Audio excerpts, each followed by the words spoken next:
Okay, welcome to the Art Gallery of New South Wales. Congratulations on getting in. Don't know where the rest are. I'm Tony Bond, the head curator of international art, and it's fabulous to have Thomas here. And thanks to John, because courtesy of John and everything he's doing for this gallery, we're getting some wonderful people coming through the gallery.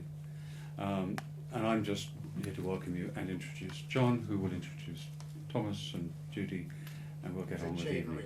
A chain reaction. Thank you very much for coming. Good evening. As Tony said, I'm very proud to have Thomas here, who's been to Australia. This is his third. This is his third visit, and hopefully he will come back in October to do a project for us, which will be very exciting. So if you subscribe to our newsletters, we'll inform you well in time when the project will be. Project will be in Sydney, and that's about all we can tell you at the moment. Thomas, I'm very proud to say, is not only a very great artist, he's a very good friend.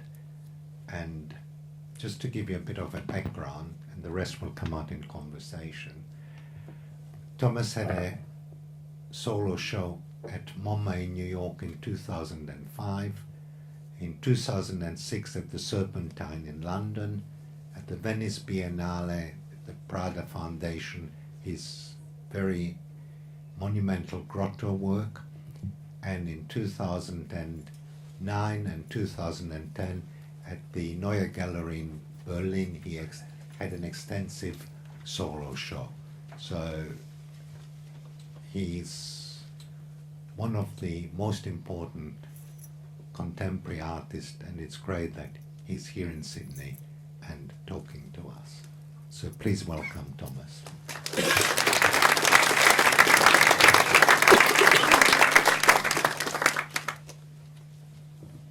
Thank you very much for coming.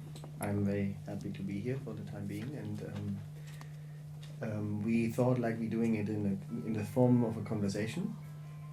Telephones can be switched off by now. But for the few people in the room which might not be familiar with my work, I thought it would be good to kind of run through like 5 images so you have an idea what we're actually talking about, because we might not have time for many questions, so I try to answer them in advance as much as possible. I studied sculpture in the Düsseldorf Academy in 1989 until 1992.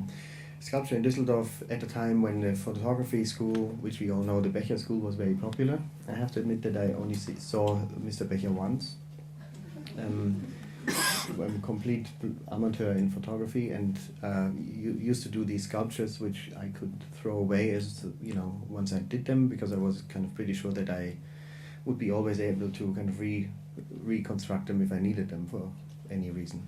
So I did this kind of thing, like imagine the tape, measure tape over there on the third table, for instance, would be a kind of a small object, or other things on this which are not so much important on that one, but like basically the small daily objects which would be built out of paper, but also for instance the tape, which is the white tape with the yellow core, so like very simple objects kind of paired with a vocabulary of minimal art.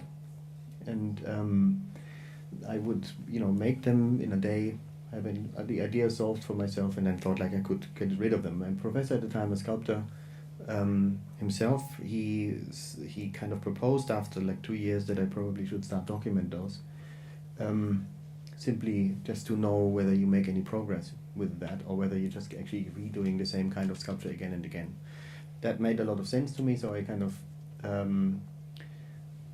got the camera of my father, and I just kind of photographed them, and that was a rather disappointing experience, because on the photograph, what I really liked or found very positive, or working as a sculpture, I could never recognize on the photograph itself. That had to do with the simple fact that I just didn't have a clue about photography, but also Then, of course, doing something in 2 dimensions is a very different thing as doing something in 3 dimensions, which I wasn't really aware as a student at the time. And faced with that problem, I just kind of I asked my professor again. So I like, look, it's really appalling what I see on the photograph, and I really think there's something in the sculpture which is, besides the fact that it's a fragile, that besides the fact it's a mock-up, or like, you know, it has a certain crispness, a utopian kind of moment about it, because it's so untouched and doesn't have any, you know, detail. I think there's something happening between the two, which, you know, where I lose a lot. And then he said, like, why don't you go to Mr. Becher and you ask him for advice? And so on a Tuesday, that's the public day for Bernd Becher, I would go up there. I would bring a sculpture or two and show them the photograph and ask him, you know, what's happening here, but, you know, like, how can you tell me what camera I need to use, or what film, or whatever you think, you photographers think I need to do to actually have a fair representation of that object on a photograph, so I can move on, throw the object away, and, you know, make the next one. And he said, then, young man, you just really, you know, I can't help you. You need to you do an apprenticeship, you know. And the whole point of these sculptures was that I could move really swiftly and kind of, you know, as a student you have so many ideas, you just want to do something else. Next morning you just think, oh, that would be interesting, and then you do this and that. And cardboard and paper is the good thing that has good kind of, you know, there's something very, very handy about it. You can move all the time, you find it everywhere, you just kind of, you know, you're really flexible, you can do it all yourself, you don't need a workshop, you don't need tools for anything, and plus everybody else knows how it works. So each of you had a piece of paper in his hand today, I'm pretty sure, and that's common sense, which, you know, I can actually kind of rely on and can use for my way of communicating with you.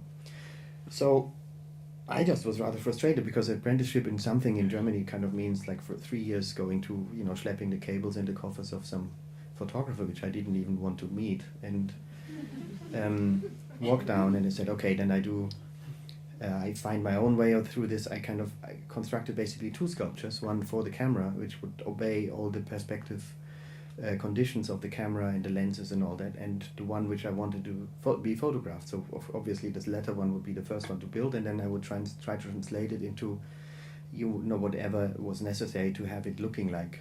So basically the sculptor would be replaced by its own representational sculpture, in a sense. And I did this for a while until I actually learned to handle a camera, which is not that difficult, and found out much later on, when Bernd Becher was dead already, from his wife, that I told her at the dinner party, I told her, look, I just actually went up there once, and it was really funny, because, like, he, you know, if he would have said, like, take this camera and take that camera, I probably would have never been where, you know, got where I am now. And she said, that's not a surprise that he's told you that, because he doesn't know himself. He never had an apprenticeship himself, and so the only reason why he said, like, you know, you have to do one is because he couldn't give you any advice. Because I am the one with the apprenticeship in photography, and he was always the one, you know, doing the machinery, and he was chatting people up and trying to keep them out of the picture. So that is my kind of little encounter with photography from Düsseldorf School. And from there, then I just, you know, what you obviously realize is you have one object, and then you have another object, and 2 objects make a narrative, and like 280,000 objects make another narrative. Like here with the leaves, I built an artificial forest in my studio. It's all these things you see there, kind of basically document a life-size environment, made out of cardboard and paper, and not much more. Glue. But this one is a relatively new one. I'm not sure how the color scheme is kind of translating it. And sometimes they depict photographs you would kind of think, you know, like the clearing is kind of a cliche, but also it's kind of, as a cliche, it still works, and that would be the point I'm trying to make. Or this one is a rather obscure bus stop, which has a history in German iconography, which is not well known, but on the other hand, it kind of ends up in a show called National Gallery, and it kind of is a caricature of, alpine building, in a sense. But it's also a bus stop. Bus stop means you just wait there and you spend time there. And but the particular bus stop depicted here is a bus stop where Tokyo Hotel, a band which I'm sure has been famous in Australia as well. There are two boys, two twins, sitting in a tiny little rundown village in East Germany, and they decide when they're 8 that they're going to be becoming the biggest band in the world, and when they're 12 they actually are. And to kind of get the most exotic name they could find, it was, they want the thing which is furthest away from that bus stop in their imagination would be a hotel in Tokyo. And that was a beginning point which wasn't very interesting for me, but then you would hear about that because the fans of that band, which were elected to the best act in MTV Awards like 4 years ago or something, the village, this bus stop is standing in front of the house of their parents. They would have been moved away. They moved away by then, by far, and they were sitting in some VIP 5-star hotel with bodyguards. But all their fans would go there, like people, like Catholics go to Lourdes, and kind of sit there and kind of carve their name into the bus stop, take some pieces of wood away, and do 24 hours party there from all over the world, like really literally going from Tokyo and from the East Bloc and America. They would all come there and hang out in this little bus stop and drive everybody in the village crazy. And nobody would be able to kind of actually wait for the bus anymore in this thing. So what the council kind of decided, it's 400 people living in that village, so it's actually a rather intimate society there. What they decided would be that they put this thing on eBay, and from the same money they buy one of those new modern bus stops which have glass facades, so nobody wants to hang out there. And they would kind of get this to some guy who actually pays exactly the price of the new bus stop for them. So they put it on eBay, and then the first round of the auction, nobody was bidding. It was 14,000 euros as a starting point. No, not one bid came in. And then I thought, okay, then we sell it by parts, and they kind of offered in the second round. They offered the front, the roof, the back, the side, and there was still not one single bid. But that's when I heard about the whole thing, and so I had the complete measurements like a kit basically. And then they cut it down into small, tiny pieces like this in the third round, and then suddenly they're completely sold. Of course, that's because all the fans were teenagers and nobody could afford a thing like that, nor explain their parents why they would have a bus stop now. But for me, it was a wonderful way of this kind of worldwide image in a stark contrast to the actual thing, and that once you cut it down into pieces, or in other words, in photography, and you call this pixelation, once you kind of put it into small bits and pieces, you can spread it everywhere. It's like really easy to kind of travel. And I thought my kind of idea of making an image out of that would be to reconstruct that image as it was before all this started, before somebody could know about that place. So over the years, in other words, I kind of came from these small sculptures to more complex kind of confines, and would basically kind of close the circle by making photographs of objects not only which I found in my daily use and my daily surrounding, but also photographs which I found in media, which is also my daily surrounding. And for instance, this one would be one where the policemen realized, when they had like thousands and thousands of child porn photographs, the police in Toronto knew it's somebody in Toronto who made these photographs, but they couldn't find out who it was, and they couldn't identify the victims on the photographs. So what they did, at some point they showed them, and they tried to kind of find who is that on the thing, when that happened and everything. And then somebody came up with the idea to kind of actually take the people out of that photograph and show it around then, and suddenly people could actually identify which lift this is. Even a blunt photograph like this, it was people were saying, okay, this is the Radisson in Toronto. And it turned out to actually lead to a person who did all these photographs, just because you cannot see you cannot not see the child on this, or the person you know, that you cannot not see the figure on a photograph when a figure is on the photograph.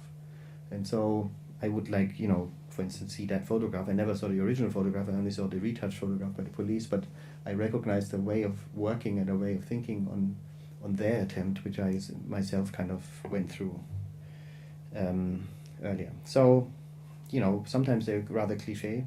As I said before, this one, you could probably think of Air Force One. You know, every day there is a photograph of Air Force One landing somewhere, either the vice president or the president comes out of the door and waves to the crowds. The Pope, the Beatles in Berlin, Cary Grant, you know, like you just kind of, it's one of those photographs which you just, you know, were so iconic and so iconographic that you don't even think about it anymore, what they represent itself, which is a staircase to a plane. Or it would be something like this, where the amount of detail on a photograph is so complex and so overwhelming that you would not be able to see every detail on that photograph ever at all, which I found a rather intriguing proposition for, you know, considering that you just think you see a picture and the picture sees you and it's basically clear what you see on that picture. But on this one, we would never be able to see all the things on the picture, but somehow in a metaphorical sense, all the things on the picture would see you. And so this is the situation we found ourselves in now, and we kind of gonna do a conversation from now on. I spent how much time on this? 10 minutes? So that's double the time I wanted. There will be some possibility for question afterwards, but I think it would be, you know, maybe we can do a conversation, and if you can't follow or you find something kind of not understanding, the introduction was basically to kind of tell you these are sculptures, life-size in my studio, photographed. The sculpture is not existing anymore. The photograph is the work. After a while, these photographs kind of get into shows, and then you have a room with like 3 photographs. Next step is 5 photographs, and then another kind of circle of problems start, and I think we're talking about those now. Yeah.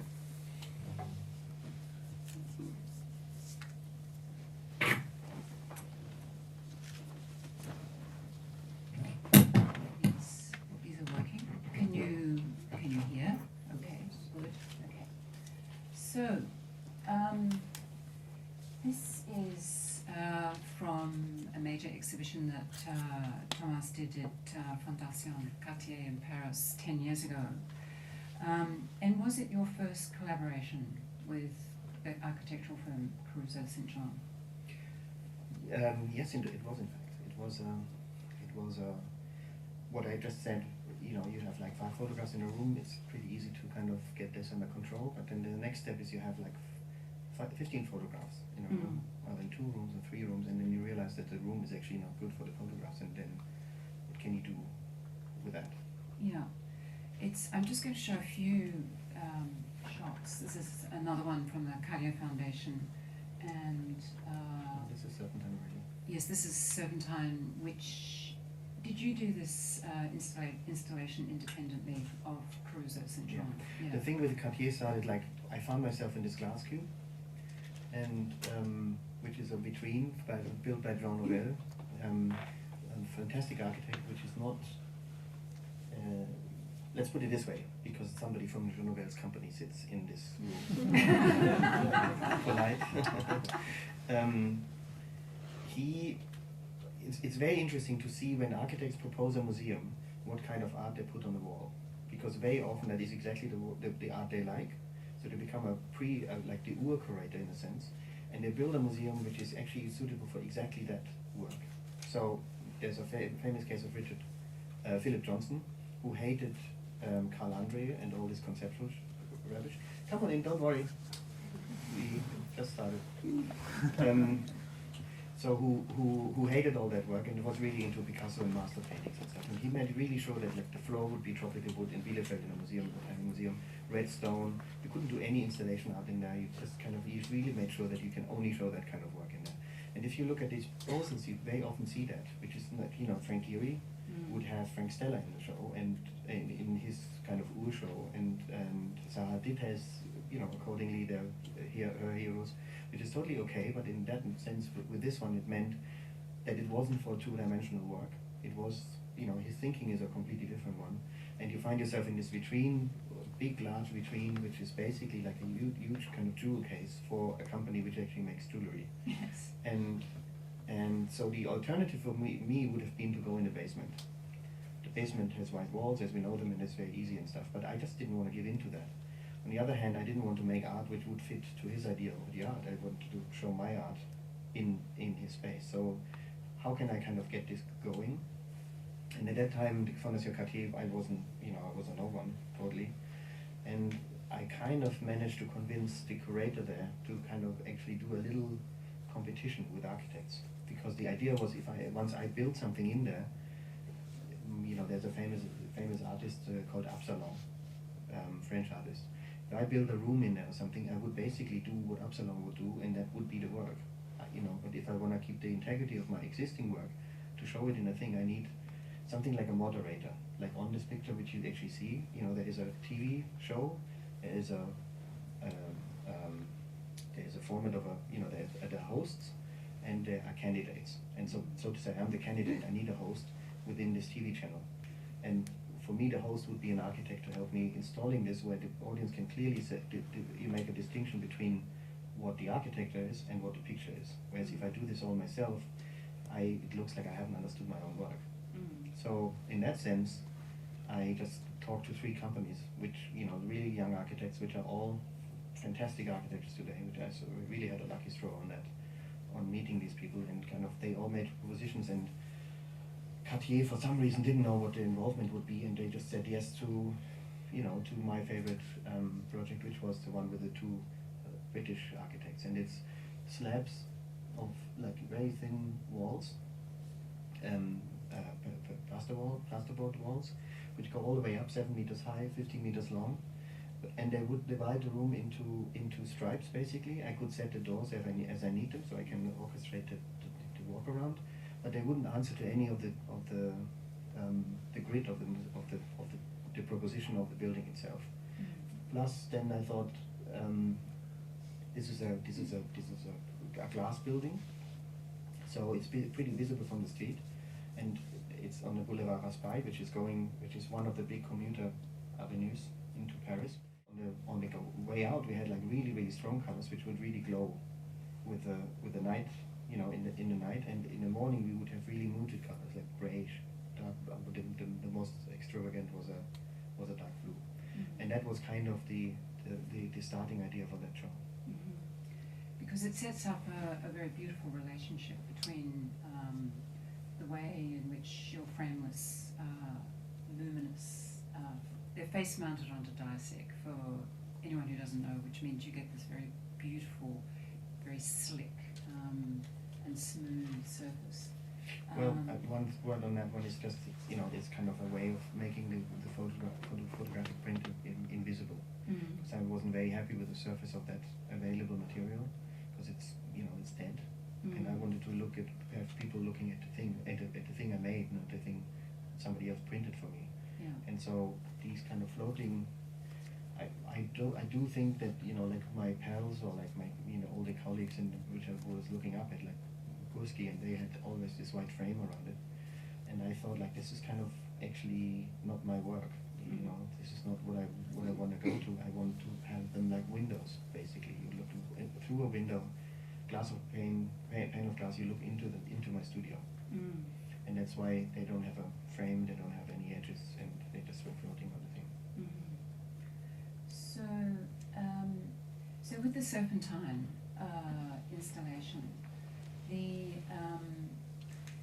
I think one of the beautiful things about that installation, which was, I guess, 5 years later in 2006, was the play between inside and outside, and between made and natural. Because I'm assuming you all know the Serpentine. It's in the beautiful gardens in Kensington Gardens in London. So you designed the wallpaper, which were 3 or 4 different kinds of ivy wallpaper. And the Serpentine was originally a 1930s tea house, I think. So the architectural features were a little more dramatic. but at the same time also rather domestic too, because it's not so big. So the real and imagined spaces become really quite extraordinary. Can you talk a little bit about how you developed this particular Well, one installation? word to the Cartier thing was like, on one hand, they didn't know what they got into with me, but then, you know, they realized, okay, let's do him this thing and stuff. But the curator got fired afterwards, so it was his last show. And I thought, I just, you know, I felt really bad about that, so I then just didn't do it for a while. And here the curator was the director, so I was pretty in safe kind of circumstances here. And when I was a student in Goldsmiths, I studied after Düsseldorf. I was in Düsseldorf for 3 years, then I went to Paris for 2 years, and then I went to Goldsmiths to do my MA. I always loved the Serpentine Gallery because the Serpentine Gallery is a nice space and everything, but the way to the Serpentine Gallery is actually as important as the Serpentine Gallery itself. That's the plus. You walk through a park, you get all, you just leave it behind, the city. It's very beautiful. Whatever year of the time of the year is, it's kind of beautiful. And then you enter this kind of little room where somebody proposes something in a size which is not big, not too big. It's very open and it's very human in a scale as well. Like if you think of the Turbine Hall, it's absolutely not human as a scale, and it's overburdening everyone, but nobody wants to admit that. So Serpentine, that was the plus. The minus was when they asked me to do a show in there, and they said, you can do what you like. We don't have a curator at the moment. That was before Hans Ulrich came. Just do something. I thought, okay, if I see my work on the wall now, I will see the work exactly at the same spot, because there is not so much wall space there, as Chris O'Feely, Andreas Gorski, Glenn Brown, name it. Like anybody with two-dimensional work basically hangs the work on the same nail. And I thought, like, that's something wrong with this. I just need to kind of probably emphasize on the character of the building a little bit more. And then I saw two ways. Either I put furniture in there to make it more domestic and less of a white cube, because that white cube is actually interchangeable, or I just do something with the walls. And then I kind of came up, I looked at the building, and the moral of the building is for me very familiar to what William Morris wanted. And so I looked at William Morris, and if you look at the patterns William Morris kind of designed for wallpaper, they are absolutely unbelievable. So I kind of basically contacted the company which is still printing with the original wood stamps from William Morris, which is in England. Of course, it's still existing. And so you go there, and I just talked to those people, and I just talked to the pattern makers, the same company, all the same, still existing, to kind of develop a pattern which is somehow covering the wall, but also gives a picture itself without being too overwhelming. And one of the main room, it was 4 different color schemes. And that main room is a toned down green. And then there's one picture that you can't see on this, which is basically 2 windows with ivy ranking around them. And on the bottom right corner of that photograph, which we don't have here, you would see that suddenly the whole pattern of the wallpaper would actually run through the picture. So I took a picture, made a pattern out of that, and then that was the 3rd room, and you just realized that what you looked at was looking at a dark blue one, like you see, in the rain, you walk by a building with ivy on it at midnight, and then it became very spring and like very lit up and orangey. You would suddenly stand in this one, and you realize it's actually part of the whole of the work itself. And that was, for me the key point of doing this kind of whole thing. And then you came to the last room. I think we have a picture of that, where I basically took all the color out, and what you end up is this kind of really weird gray screen. It's like when there's no TV. There were times when there was no program on the TV, and that's what you would see then. Just take any color out, and you only have a black and white of an ivy surface. And the other interesting thing I think about this particular environment is, from a certain perspective, the ivy is recognizable as ivy, but when you actually get quite close to it,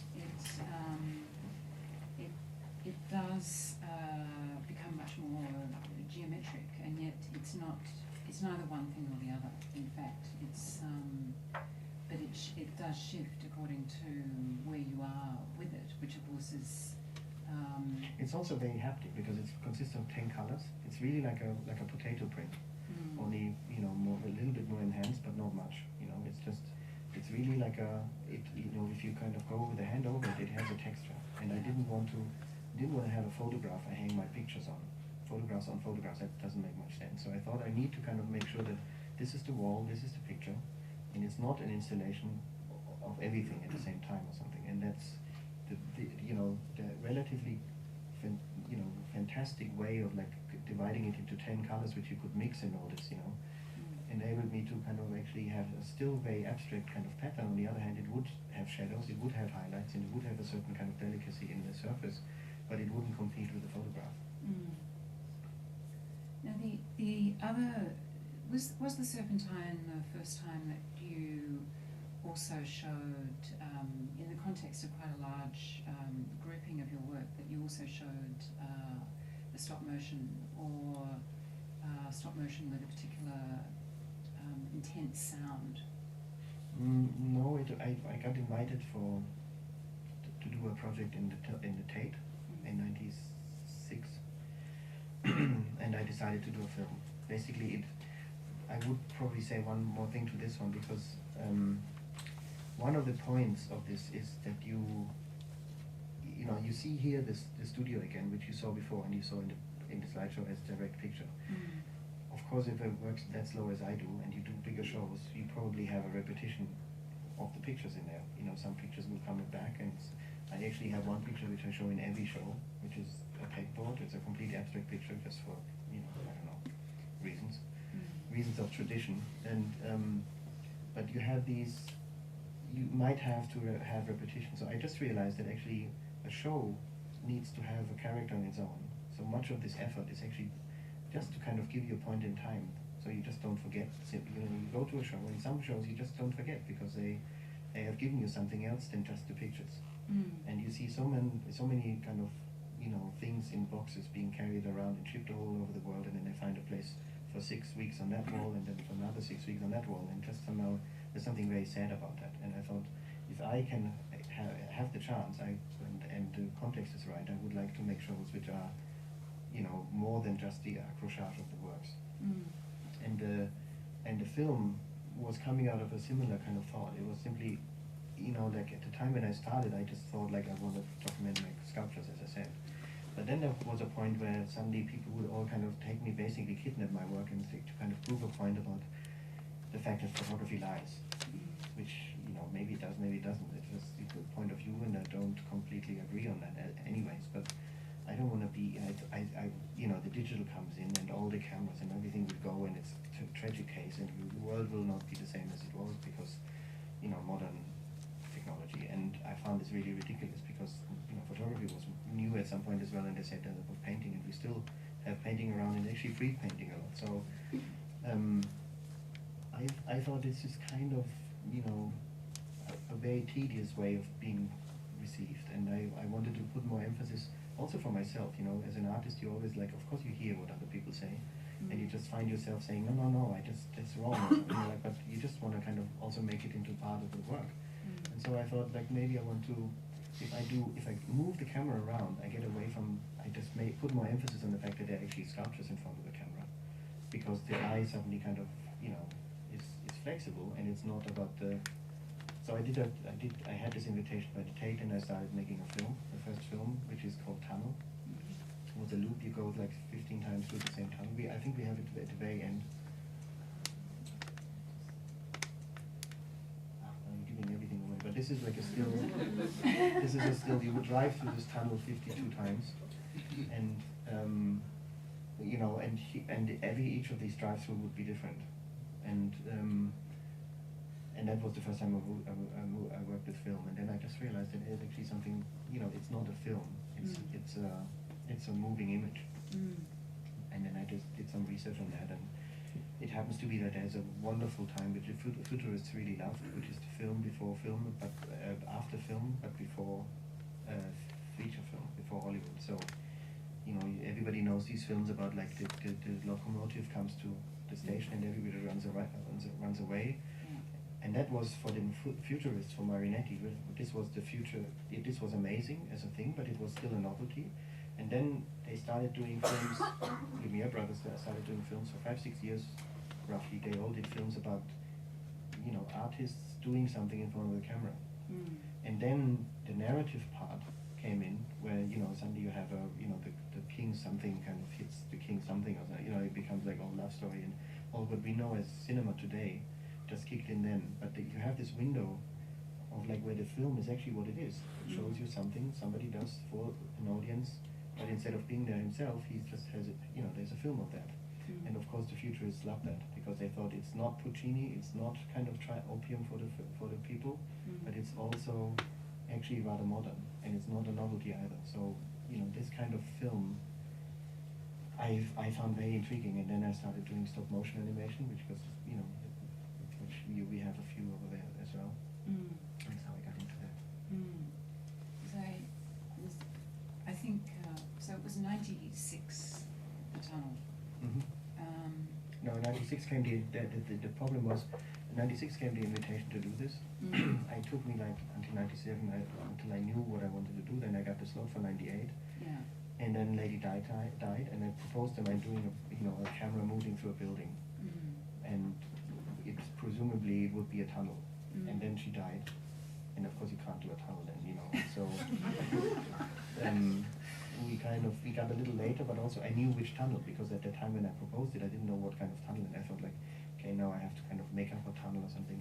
But then I thought like it's actually really the tunnel. It's everybody knows this tunnel. There's a certain beauty about the fact that if I ask you to make a drawing of that tunnel without a picture, you would be able to make a drawing of the tunnel in Paris in an underpass, which nobody or hardly anyone of these people have been. And you can do this in Argentina, you can do this all the way around, all over the world, and it's quite amazing, I think, as a tool of communication which I can count on, that we all share this knowledge. Yeah.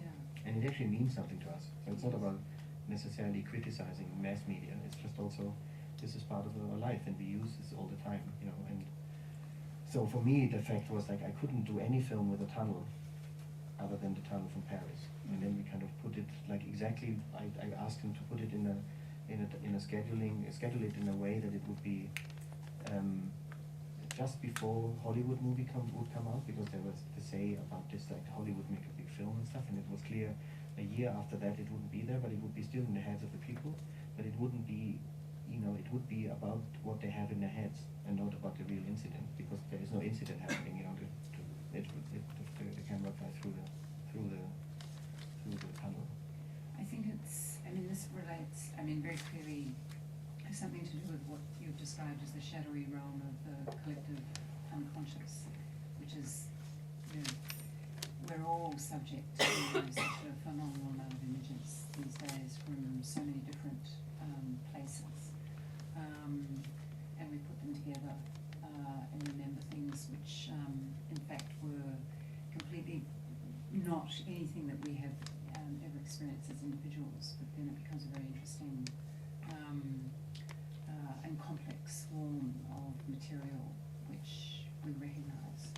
Yeah, but then again, I think there's a time when I've asked my grandmother, the part of like personal experience leading what you do, is this gonna be good weather, bad weather, and whatever, we integrate this into our life to a degree no generation before us did.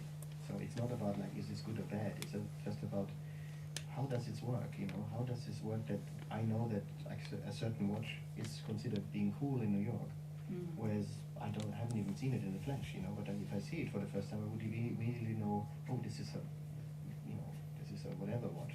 And so it's these little things, and this is about consumerism, but like lots of these images which we kind of, somehow we consume. So, even that, you could say, like, all the coverage of the tunnel, or now Libya or something, of course it's kind of a sense of consumer mentality about it, how we kind of think this is part of our being contemporary, or like being part of the time or something like that, So in German you say Zeitgenossenschaft.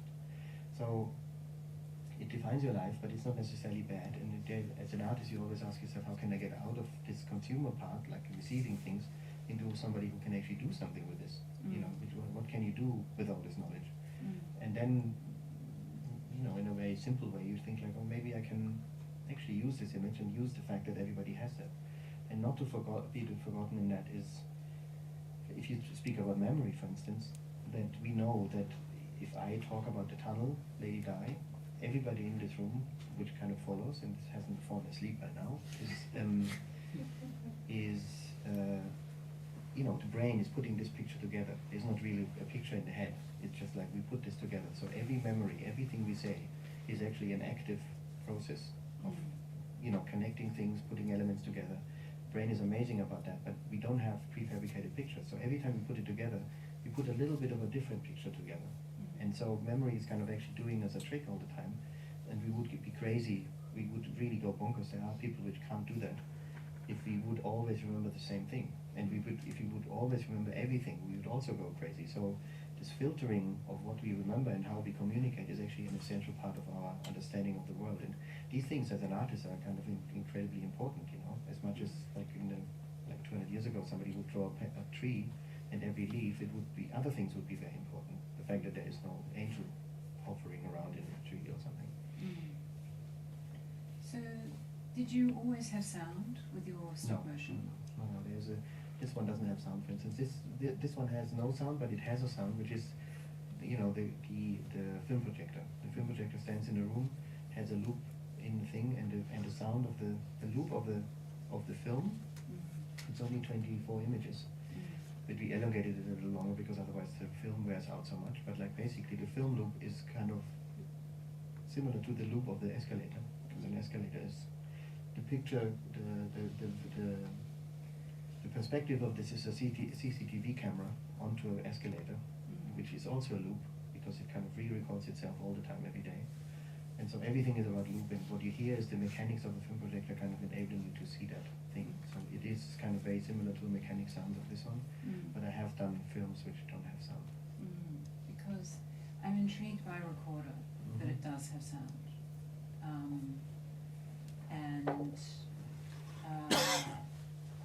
This was at the Serpentine installation, I think, and quite pervasive, I understand. I never saw the Serpentine exhibition, but... Well, we had this idea that there was only one place where we can put it, the recorder, because of the light. I didn't want to block the windows. And so we had this idea that I just thought like we could have the sound on the loudspeaker system, where usually you have the announcements. So it kind of follows with you throughout the whole show. And that was, you know, and it's a bit, an illegally stolen bit from an unpublished song by the Beach Boys, which is in the original one is actually very heroic and it's kind of very funny and 50s and like da-da-da-da, and we took all the nice things out. I mean, the echo, the tremolo, we cut it into pieces, so like the melody isn't kind of intact anymore, but it's still, you can recognize there was a bright melody about it once. And that kind of, you know, it's like a radio running somewhere in the background or something.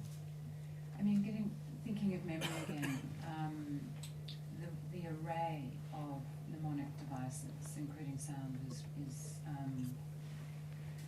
unusual, I would say, in my opinion. But and of course, I'm trying to piece this together in my own visual memory, since I wasn't actually standing in the exhibition space. But the other thing I wanted to ask you about in terms of architecture is... Can you go backwards a little bit more, because there is something about the back. No, like just even earlier than this, in the list. One more. This is a picture I did for the show in if you go one further. So in the National Gallery, it's this famous Mies building again. It's a big vitrine, and I started working with architects again, and the same architects I kind of have been working rather well with, which is for the upcoming pictures important to know. We put up these curtains there, and this picture on the left-hand side is a new picture for that, because this kind of the memory, you know, in German, if you do a show called in a place called National Gallery and you call it National Gallery, I thought it was actually very funny, but nobody laughed.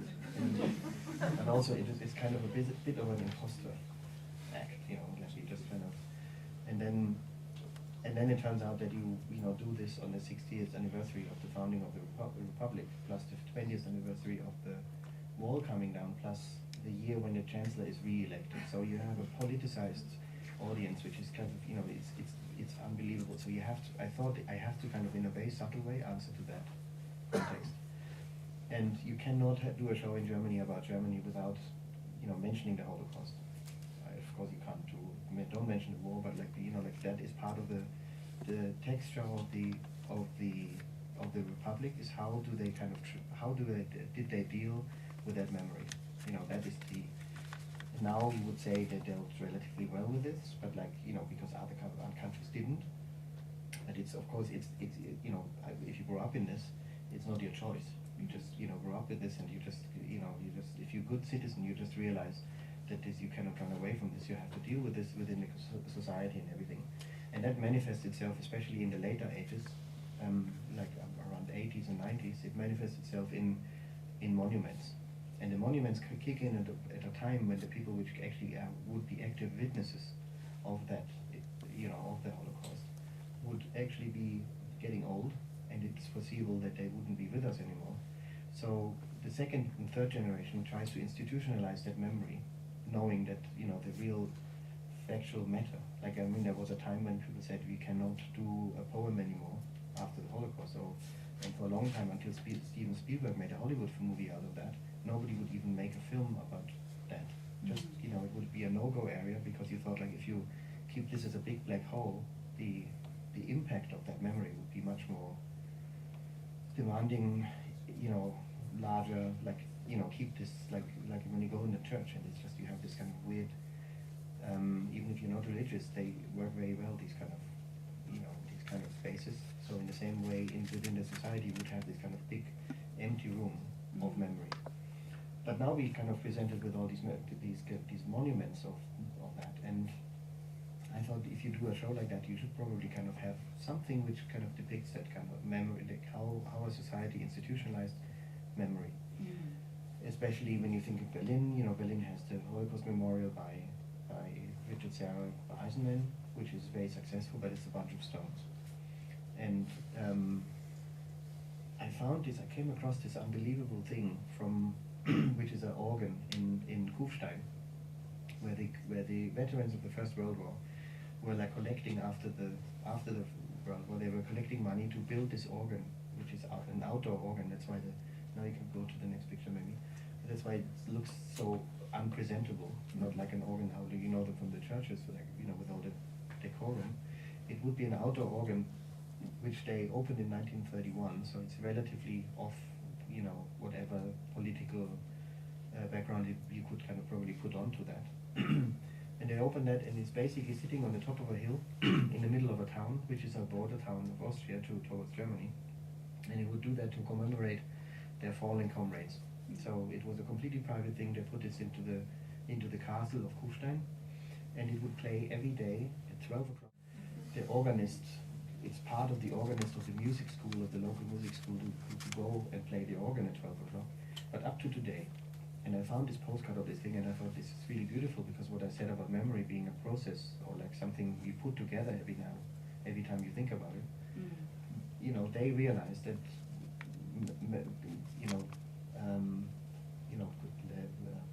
the memory is something which has to be performed.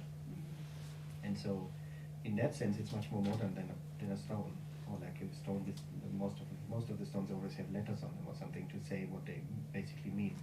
And this one is just coming every day. You cannot kind of be against it, but it's part of the texture of the city.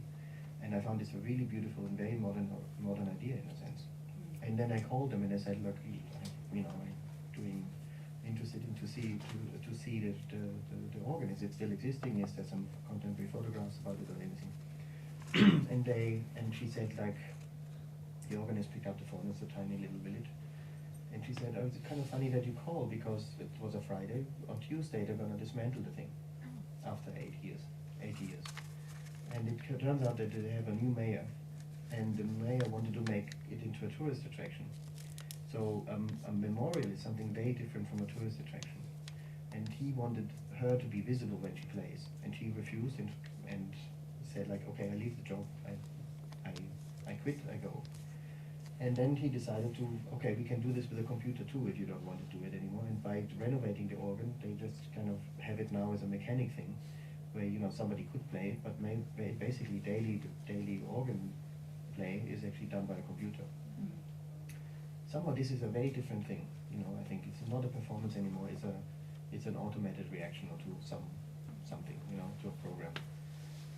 And I flew down immediately and I saw that organ being dismantled, and I thought that is actually, I didn't really know what I would do with this and whether I want to rebuild the organ, but I thought like, once that would be, I reconstruct the reconstruction of blah blah blah. So I thought like there was a reason for me to do this and put this in my show, because it is about that process of reconstruction, the memotic process you were talking about. So, the process of making your work is, it's incredibly subtle and as well as lengthy. But then part of the process is also the narrative. But does the narrative, and the narrative keeps building over time, I guess, as more people see it and think about it. But does the narrative run in parallel with the process? Is it part of the process, as it were? Or is it something that you think of more in hindsight, as it comes together and becomes something that you are happy with? Well, it's, I don't know, there's a concept, somehow it has to be a reason to do this. And I mean, I really have to say, everything I say here is something I thought when I did this piece, but I don't expect anyone to actually follow me on that path. As a picture, if it works, it's fine too, But like, as an artist, you just need enough reason to make a work which kind of takes you through 2-3 months and, that you can't do much else during that time. But you need enough reason to kind of know that there is something at least. And sometimes after doing that, I mean, I didn't, what I just said about this work, I didn't have really on my screen when I started looking for this organ at all. But once I heard about that organ and I went there, I just thought like, this is quite amazing, because also the organ itself looks like an army, and there's so many things which I couldn't even think of, or like which I couldn't have planned, or it has a little bit of a resemblance of the Holocaust Memorial in Berlin, in the sense of like this kind of city of like raising. But then again, it's a beautiful shape, and everybody knows what it is, without like explaining much. If you imagine it would be, I don't know, a robotic or like I don't know. There are plenty of other things, and then which you wouldn't be able to recognize at all, and then I have to rely on a text next to it and stuff. It would be all a little bit more convoluted. And then this bellow on the side. I just changed the bellow. It has one folding more, but it resembles much more the camera in that sense, But the bellows, of course, it's pretty much comparable to part of the camera. So I thought like everything is in there, and it fell into my hands, and I thought like, oh, this is quite, I couldn't wish for more. And then during doing that, and that's why I'm not annoyed by the time it takes to finish a picture. I just thought I knew why I'm doing this, but not always you know that. I mean, hardly ever you know it in the beginning. You just have a feeling it would be probably worth it. At the moment, normally you live in Berlin, but at the moment you're in Los Angeles. You're a Getty Scholar at the Research Institute. And you're halfway through that time, about. So what are you looking at while you're there? Well, they have a huge archive, and they have a huge archive of original photographs and images. And I was increasingly interested in the last couple of years in the, what you see here.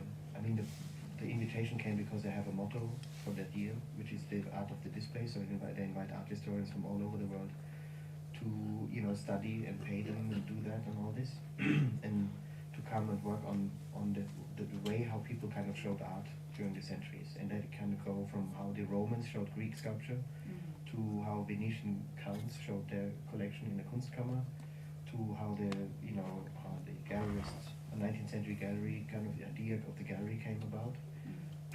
So it's kind of actually quite a big mixture of people, and they thought as a contemporary partner, it would be nice to have me as an artist coming in and probably mix the thing up a little. So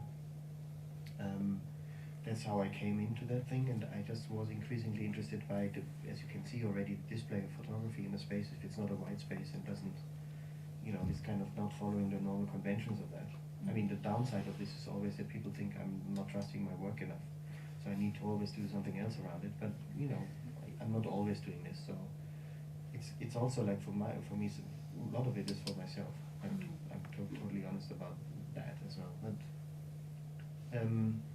so I just was interested in there's a tradition of displaying work other than the conventional museum, like on the wall kind of way, which has been, for instance, the Russian constructivist photographers like Melnikov and Rodchenko. Now they all work with display techniques, where the photograph gets into the 3-dimension and it becomes suddenly some object, plus an object made out of photographs, plus lettering and all this, and it got very unbelievably imaginative, and they all left painting because they thought this is the future.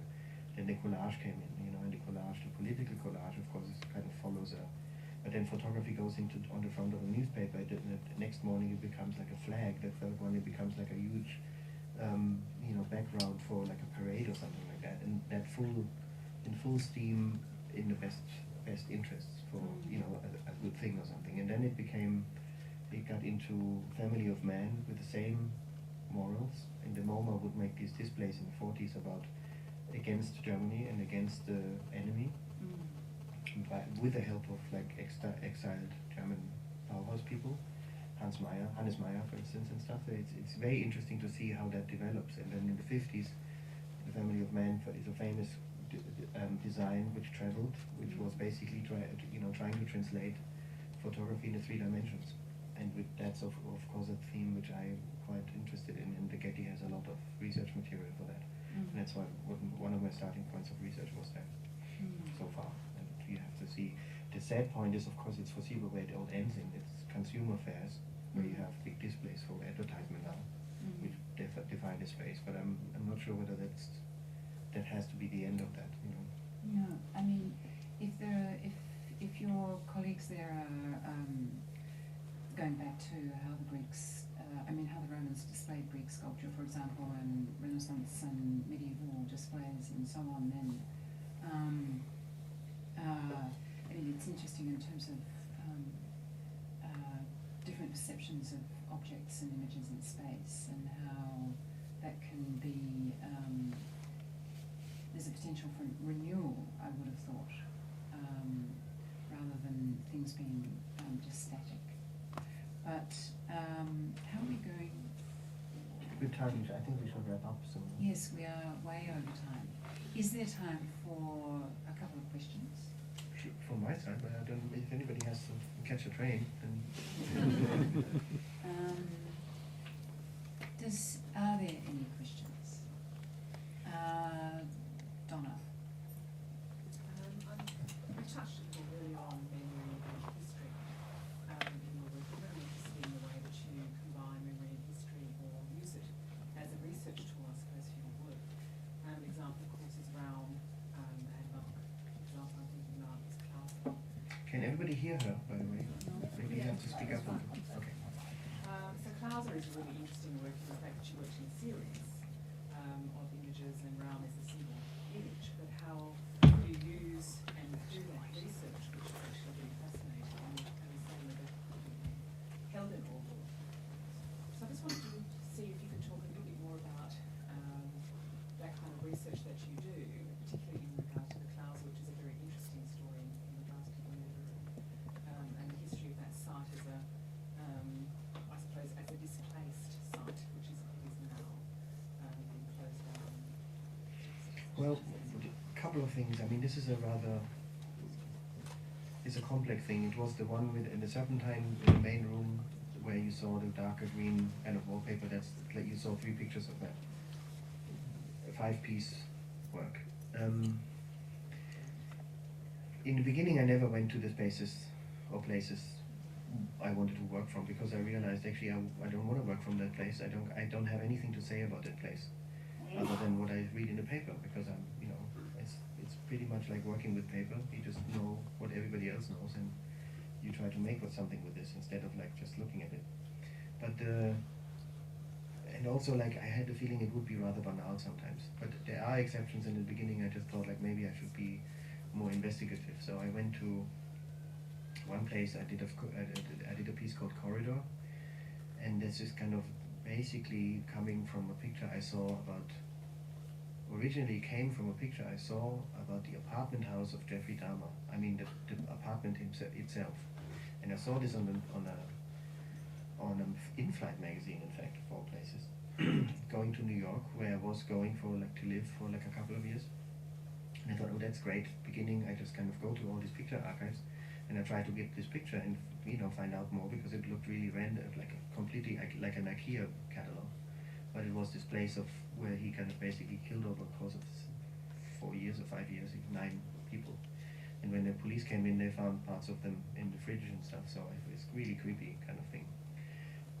And I thought, I find anything in these picture libraries. What I didn't know, of course, I couldn't find any of the pictures. And up today, I think maybe I just even dreamt that, and I didn't, it didn't even exist. Because all the picture libraries they had was like the closest point to that apartment, the police would let them go. And that was the corridor. So you see a corridor and a yellow ribbon saying police line do not cross. And that's all you see. Like with the same with the tunnel. For 4 days with the tunnel, you only saw photographs from both ends, but never the real thing. So I thought that it can't be. I just kind of have to go to I think where was it, Milwaukee. So I went there, and I spoke to the AP guy. And AP means Associated Press. There's always one journalist on site, which kind of it's a big network and blah blah. So I went to this guy and asked him, where is this? Can I go and everything? And he told me the address, and I went there, and there's a children's playground. And I go back to him and I say, well, what is this? Yeah, but it used to be there, but then tourism started, and people didn't want to stay in this apartment house anymore. On one hand, on the other hand, there were buses coming, busloads, and like staring at that, and all the neighbors and everybody was like, that was the wrong thing. And I realized that actually, the place where something happens is an innocent place in the beginning, and then it becomes, damned. It becomes this kind of maniacal of something. And if you look at places, there's this kind of famous mass murder in England, for instance, where they build a street there. Instead, it's a row of houses. It's ridiculous, really. It's a row of one of those classic row of houses, and there's one house missing, and there's a street, and it doesn't even have a pedestrian walkway there or something. It's just a street like going around the corner nobody needs, and you cannot stop there. Just to kind of get rid of this building somehow. It's like a devil in the society. So in the community. And in the Klause case, which is about a story which kind of went up and down in the tabloids about a boy which apparently disappeared, and the police was convinced that the mother, which was a relatively mentally disabled person, working in that bar. Klause means tavern, and she sold the boy for abuse to the local clients of that bar, which turned out to be not true. But that's a different story. And this building was standing there, and like they wanted to get rid of this because it's a tiny little thing, and everybody coming from that village called Burbach, whenever they would go, would be bad-mouthed pedophile or something. So just they wanted to get, and the same thing kind of happened there. And it was like at some point there was the council even kind of agreed to demolish the whole thing without anybody asking for demolishing it. And I spoke to the owner, which was actually not a nice man, the owner of the site, not the owner of the bar. And he said, like, okay, if they pay me that, if we're paying you to, like in the embassy, I did a piece about an embassy of the Republic of Niger in Rome, which no journalist ever came in. So in a sense, I thought, like, okay, I pretend to be a fake investigative journalist or something. And it was rather funny because like these pictures of that embassy, you could only see pictures of that place where the whole weapons of mass destruction, 16 words by George W. Bush, Libby Gate, Plane Gate, all this kind of narrative kind of started is actually a small embassy in a small apartment of the 4th poorest country in the world,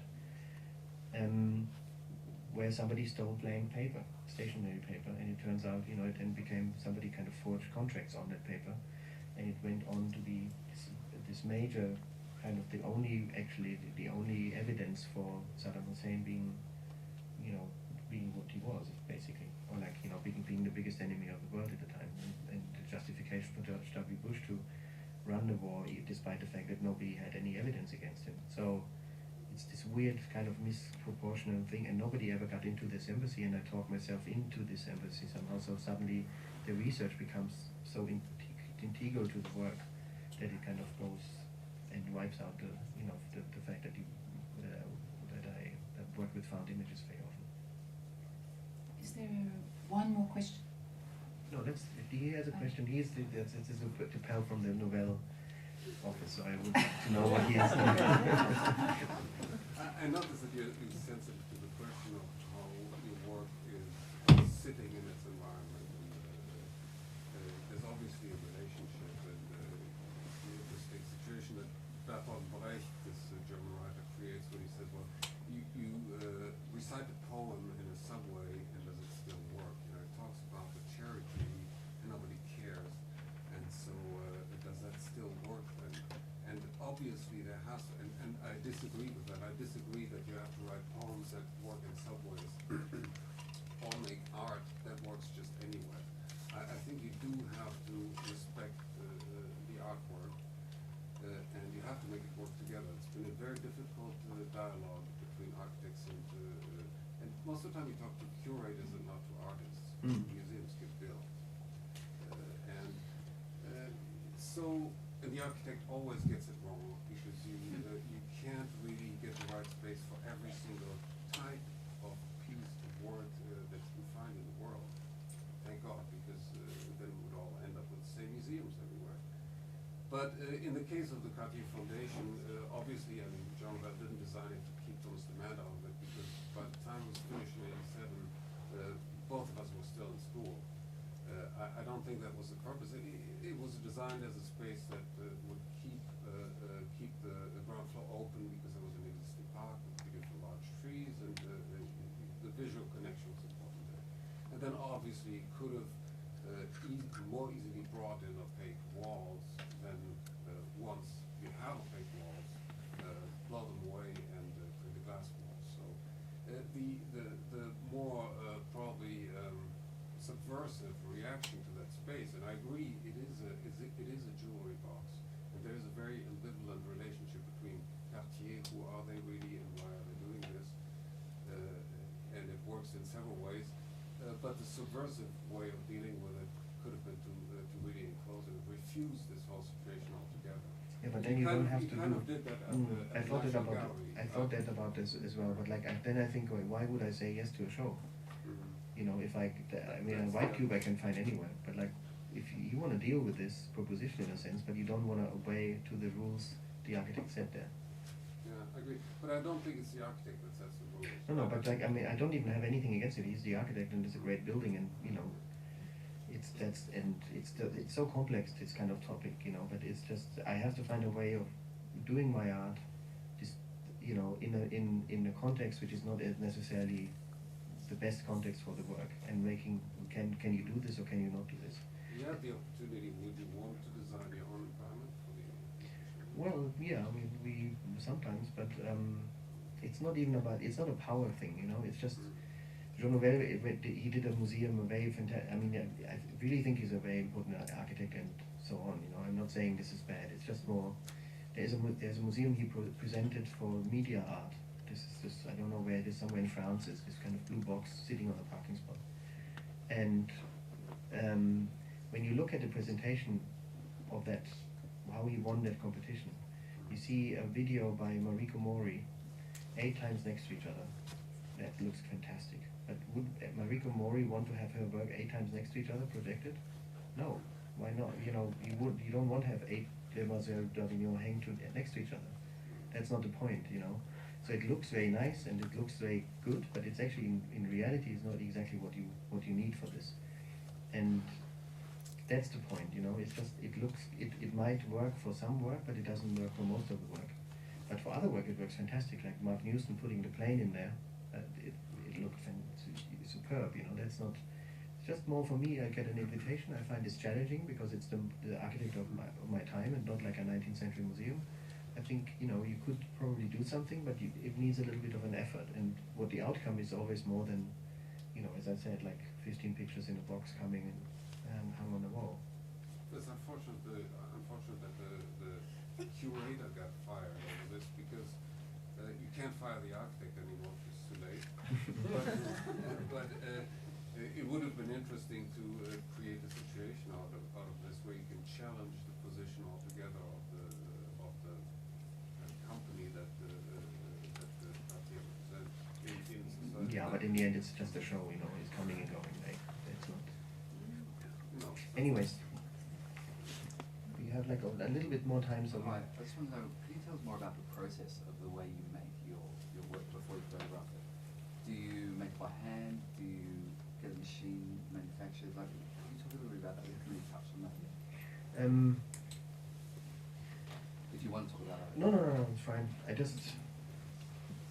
I try to make most of the work myself, simply because I think it's actually that's the one thing I like about the work. Doing the work is much better than talking about the work like here. Yeah. And but not always that's possible. It's not always possible. So sometimes I have like a big team, like the clearing. I needed like 30 people for like 3 months. Yeah. But sometimes, most of the time, I'm alone. And did you specify, for example, in that work that you wanted it all to be made by hand, or did you get Well, by the clearing was a thing which I thought like, okay, we have 30 people, we have like 5 people, we work for a week or 2 or something, and we can really get done a lot. And we had 5 people working, we were all working and cutting out these leaves for a week, and we had like not even half a branch. So we then I thought like, okay, I make a tool, so I made a drawing with 80 leaves, which get cut out for us, and then somebody has to put them out, somebody has to glue them together and all this. But even that kind of didn't work very fast. So we kind of had to pump up the team, and we had like, a whole social structure suddenly in the studio. And we started working on that in December. It was supposed to be shown for the first time in the Venice Biennale, which is in June, with all the production, putting it into photographics and all this. I knew I have to be ready by end of May, so we were fully blown with these 30 people over the winter, which is very cold in Berlin, and we didn't have heating in the studio, so it was a little grim. And the general mood hit a really rock bottom around February, and then spring kind of came, and in Berlin spring comes from one day to another. You just suddenly know it's still cold, but you just know now spring is finally there. And that was the 4th of March, and my studio is an old cargo station, so it has tracks in front of the studio, and on the tracks there are kind of trees growing. But of course all the trees didn't have any leaves. And the 4th of March, this sun came suddenly back, and on the 8th of March all the trees had leaves. And that was so depressing. We were sitting there, and we hardly had like one complete tree, and nature does it. It pops up, like this, and then you have a whole different problem. It's just like you realize that this was probably a very stupid idea. So that's the work, But I do it, like all you see is most of it is actually really like 98% of what you see is like stuff that you can buy in every shop, which I also like because the paper is like, we know paper, there's no secret in the making, and with the same patience you could do it yourself. And then what you find in the stores has the good thing that it's popular, like a painter develops his own palette in a sense, what colors he likes, what less, and it's a part of distinction what kind of colors he uses, for instance. With me, I just kind of use what I can find in the shop, and I know somehow in the same way as some of the pictures you might have seen before, or you kind of think like, I have seen this somewhere or something. In the same way, you have this déjà vu in the terms of the color palette, because it's a popular color. At some point you can't buy a purple because purple is not the fashion. And other times, like green, for instance, green is, sometimes a warm green is more popular than a cold green. At the time, now, these years, you get like more cold greens, which you can buy in the shop. And so in in a sense that it kind of it took away a lot of decisions for me, which other people have to struggle with. So that's, and then it's very fragile. It fades away. It, you know, it kind of it wobbles when it rains and the humidity changes. It's kind of, when it's cold, it's different from when it's warm. So it's a limited time to how things holds up, and then. Do you make a mock-up in white, for example, or do you just make it in one go yeah. to start? I just want to get going with this. Right. But that's a good thing, you can do it yourself, and if you don't like it, you just change it. You see, and that's the other thing, why I now increasingly more and more you have to use digital technology, simply because they don't make any film anymore. So if you end up photographing on slide, which you have to scan in and then bring on the electronic enlarger, digital enlarger and all this, but in general, for me, you know, my process of making decisions is like you go to the thing, if you don't like it, and you change it. And it's much, I'm alone, I do this, I change it, I look at it, I can change it again, whereas if you do it on computer, the whole process of having an idea, making a decision is a very distant one from you, like, you know, getting a feeling for this. It's the life size quality of these things is, I don't want to miss it, because it simply tells you, you know how thick these things are. We know there's a thing here and everything. And if you would make it smaller, you wouldn't have to do all these kind of detailed decisions, which make a place actually really the place and not a place or something. So, you have to finish now. So, thank you very much. That was really great.